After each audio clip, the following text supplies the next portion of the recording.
തമിഴകത്തിൻ്റെ ഭാഗമായിരുന്ന കേരളം എന്ന് പറയുന്ന ടോപ്പിക്കാണ്. പ്രാചീന കാലഘട്ടത്തിൽ തമിഴകത്തിൻ്റെ ഭാഗമായിരുന്നു കേരളം. തിരുപ്പതിയുടെയും കന്യാകുമാരിയുടെയും ഇടയിലുള്ള പ്രദേശമാണ് തമിഴ്നാട്. ആ കാലഘട്ടത്തിൽ തമിഴകം ഭരിച്ചിരുന്നത് 3 രാജവംശങ്ങളായിരുന്നു: ചേര, ചോള, പാണ്ഡ്യ. ഇവർ പിന്നീട് മൂവേന്തർ എന്ന പേരിൽ അറിയപ്പെടാൻ തുടങ്ങി. BC 3-ാം നൂറ്റാണ്ടിലെ മൗര്യ സാമ്രാജ്യത്തിൻ്റെ ചക്രവർത്തിയായിരുന്നു അശോകൻ. അദ്ദേഹം കുറേയധികം ശിലാശാസനങ്ങൾ കൊത്തിവെച്ചിട്ടുണ്ടായിരുന്നു. ശിലാശാസനം എന്ന് പറയുന്നത് പാറകളിൽ എഴുതി വെച്ചിട്ടുള്ള അല്ലെങ്കിൽ കൊത്തിവെച്ചിട്ടുള്ള ലിഖിതങ്ങളാണ്. അദ്ദേഹത്തിൻ്റെ 2-ാം ശിലാശാസനത്തിൽ ചേരന്മാരെ പറ്റിയിട്ട്, ചേരന്മാരെ പ്രത്യേകമായി പറയുകയാണെങ്കിൽ കേരളപുത്രർ എന്നാണ് വിശേഷിപ്പിച്ചിട്ടുണ്ടായിരുന്നത്.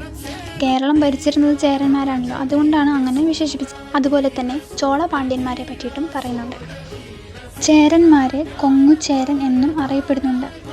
ആദ്യകാല തമിഴ് സാഹിത്യകൃതികളായിരുന്നു പതിറ്റുപത്ത് പുറനാനൂറും.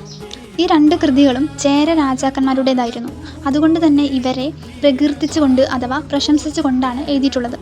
ഈ കൃതികളിൽ കേരളം ഭരിച്ചിരുന്നത് 10 ചേര രാജാക്കന്മാരായിരുന്നു എന്നും പരാമർശിക്കുന്നുണ്ട്. ചേര രാജാക്കന്മാരുടെ 2 വംശാവലികളായിരുന്നു. 1 ഇരുമ്പറ വംശവും 2 ഉദിയൻ വംശവും. ഈ 2 വംശത്തെ പറ്റിയിട്ടും പതിറ്റുപത്തിലും പുറനാനൂറിലും പറയുന്നുണ്ട്. CE 1-2 നൂറ്റാണ്ടുകളിലെ ഗ്രീക്ക് റോമൻ സാഹിത്യകൃതിയായിട്ടുള്ള പ്ലിനിയുടെ നാച്ചുറൽ ഹിസ്റ്ററി കേരളത്തിലെ ഭരണാധികാരികളെ ചേര ബൊത്രാസ് അഥവാ ചേരപുത്രർ എന്നാണ് പരാമർശിച്ചിട്ടുള്ളത്. ഈ എല്ലാ തെളിവുകളും സൂചിപ്പിക്കുന്നത് BC 4-ാം നൂറ്റാണ്ട് മുതൽക്ക് ഒരു രാഷ്ട്രീയ വിഭാഗമായി കേരളം രൂപം കൊണ്ടിരുന്നു എന്നാണ്. ചേരപുത്രർ അഥവാ കേരളപുത്രരുടെ നാടാണ് കേരളം.